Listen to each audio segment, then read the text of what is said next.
We are standing inside the Golden Gate Highlands National Park in front of the hotel, and we're enjoying the beautiful weather that is happening in the park at the moment. I've only been here since February when I was transferred here, and just in time for lockdown, so I've got lots to learn and lots to do, lots of work to do here.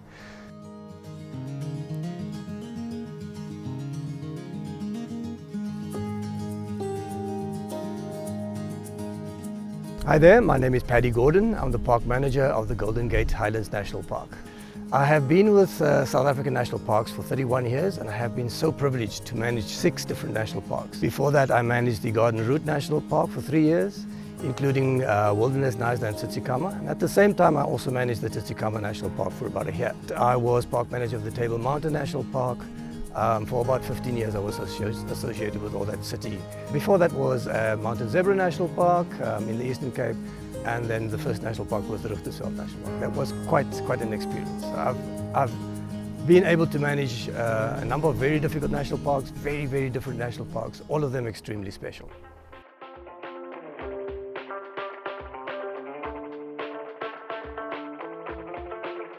Well, SANParks do move the park managers around. It is a standard practice. Different national parks they require different dynamics.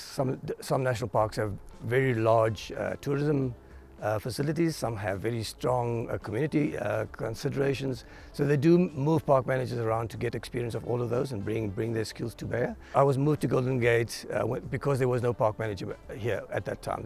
There was somebody appointed here as an acting manager for a while. And that term was starting to get to an end.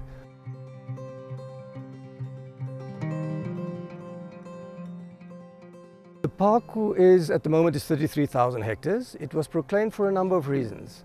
The one is that it is known as the Highlands grassland biome. It's an extremely productive biome.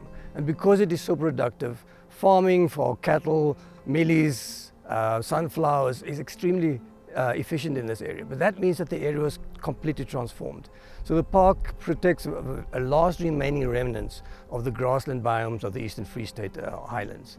The other thing that is important about the Highlands is that it is the roof of South Africa. It is the highest areas of the Maluti-Drakensberg complex. This is where rivers were born, and these rivers feed some of the most important water-bearing rivers in the country. It is estimated that about 30% of the water of the country. Then the park also has a third identity, and that is dinosaurs. We need to start using the local names of dinosaurs. We all use the American terms, but we had a dinosaur here called Massus spondylus, and it ran across this territory a couple of 100 million years ago, especially over weekends. And the fossils and the bones and the footprints are found everywhere. It's been known for a while, but in the last few years there's been a lot of emphasis on it. What particularly increased the emphasis was, not far from here there's a road cutting, where the road builders had to cut the side of the mountain away and made a perfect slice through geological history. And paleontologists looked at this slice in history and said, but this one layer here, which you wouldn't have seen if the road builders didn't cut it, is where you would find fossils. And they pulled out of that remnant material a nest with 6 dinosaur eggs in the nest. And that nest, we didn't have the technology at the stage. It was sent to Canada. The nest egg was shaved away. We could actually see the embryo and the bones inside the nest. This is a one of a kind in the world. It is the oldest nest of dinosaurs found. And we're looking forward to the dinosaurs becoming known, people coming and visiting the area to see the dinosaurs, both in the interpretive center, but also going out to the field to have a walk around and see them. So the dinosaur history in this area is slowly but very steadily picking up its momentum. The park, together with the Department of Tourism, is building a dinosaur center where all of this will be interpreted. People will be able to come and visit it.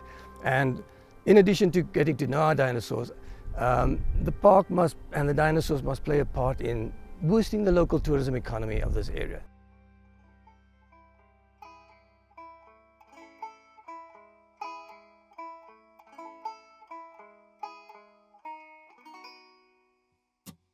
You know, some people like the lions and the rhinos and the elephant.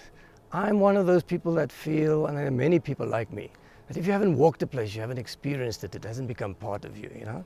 And we have many of those national parks where you go and see the big five, but this is one of those parks. There's no dangerous animals, no predators. You are free to walk and enjoy the place. The park is home to quite a wide variety of birds. The bald ibis, for example, is quite important for us here, and it uses the caves and overhangs for its breeding sites and nesting sites. But our most vulnerable species that we are proud of is the bearded vulture and the Cape vulture. They are passing through the national park. In other words, the national park is on their international flight path. And they use some of the higher lying areas to feed and to rest. And we provide a site which some people call the vulture restaurant or the vulture bird hide, where we actually put out carcasses for them to feed on.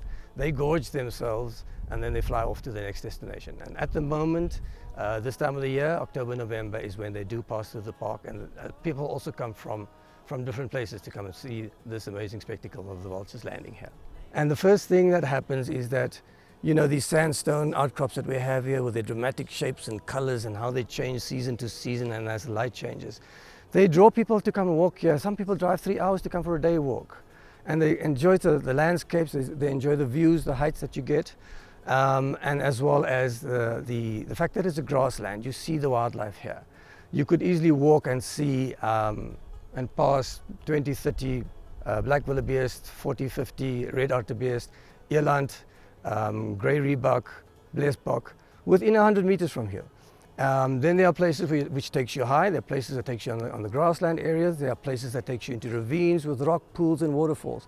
And the 2-day Rhebok trail gives you a piece of all of that in 2 days.